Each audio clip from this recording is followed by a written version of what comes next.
Donc passons maintenant à un exemple pour voir comment ça marche. Donc je vais considérer une fonction de transfert, donc g de p égale à donc 2p3 plus 8p2 plus 3p plus 4 divisé par p3 plus 2p2 plus p plus 1. Donc cette fonction de transfert est d'ordre 3, donc on s'attend à un espace d'état de dimension 3. Cependant, cette fonction de transfert n'est pas strictement propre, hein, le degré du numérateur égal au degré du dénominateur, et donc il va falloir faire apparaître le D, la matrice de transfert direct.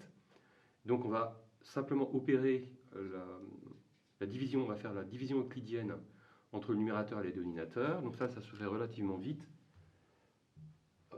Donc tout ça c'est égal à, donc, à 2 plus, ici je vais mettre le dénominateur, donc P3 plus 2P2 plus P plus 1, et ici je vais trouver le numérateur. Alors le numérateur c'est pas très compliqué, si je mets tout au même dénominateur, ici j'ai du 2P3, c'est bon, ici j'ai du 4P2, il m'en faut 8, donc je vais faire 4P2 plus, donc ici j'ai 2P, il m'en faut 3, donc je rajoute 1, et ensuite ici j'ai plus 2, il m'en faudrait 4, donc je vais rajouter 2. Donc voilà, j'ai fait et j'ai opéré ma division euclidienne, donc pour trouver la matrice D. Ici, ma fonction est strictement propre, et donc je peux calculer la forme compagne de commande de cette fonction de transfert.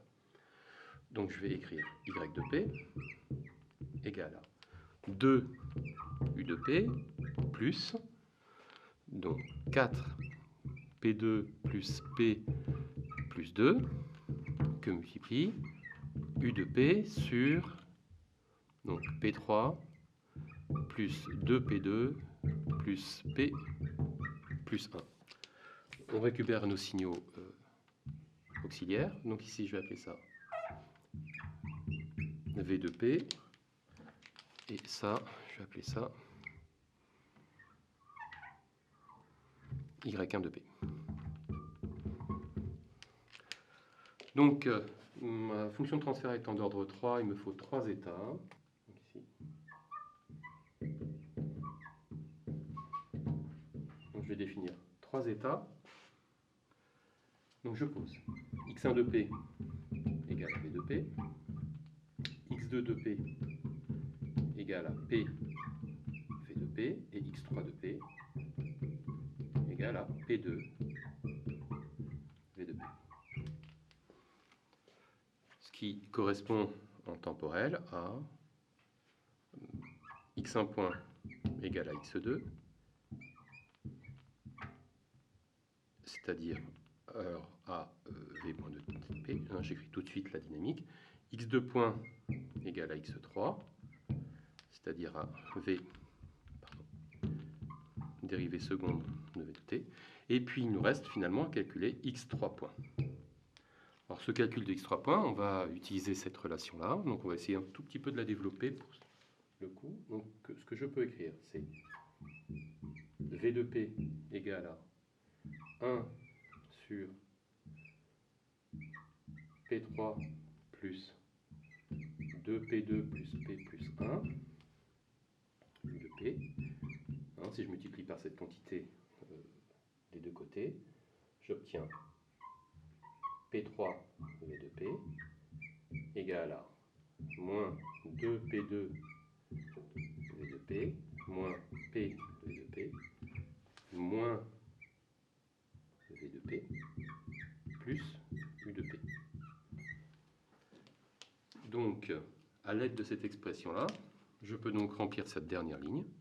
Donc x3 points, ça correspond à p3 v de p, hein, donc la dérivée de x3. Donc, x3 points vaut, on va commencer par ce terme, donc moins v de p, c'est-à-dire moins x1 de t, moins pv de p, c'est-à-dire moins x2 de t, et moins 2p2 v de p, c'est-à-dire moins 2 x3. n'oublie pas U, ma commande. Tac. Donc voilà, j'ai terminé la détermination de la matrice A et de la matrice B. Maintenant, on va passer au calcul de Y, donc en vert. Donc, on a Y1 de P qui vaut 4P2 plus P plus 2 que multiplie V de P. Et si je développe, on obtiendra 4 P2 V de P, mais P2 V de P c'est X3, donc 4X3 de P, plus PV de P, c'est-à-dire plus X2 de P, plus 2V de P, c'est-à-dire 2X1 de P. On obtient donc ainsi, en bleu, je vais écrire directement Y de T. Donc Y de T, c'est égal à 2U de T, plus, j'utilise la transformée de Laplace de cette expression, 2x1 de t, plus x2 de t, plus 4x3 de t. C'est terminé. À partir de là, on trouve la matrice A, B, C et D. Donc la matrice A,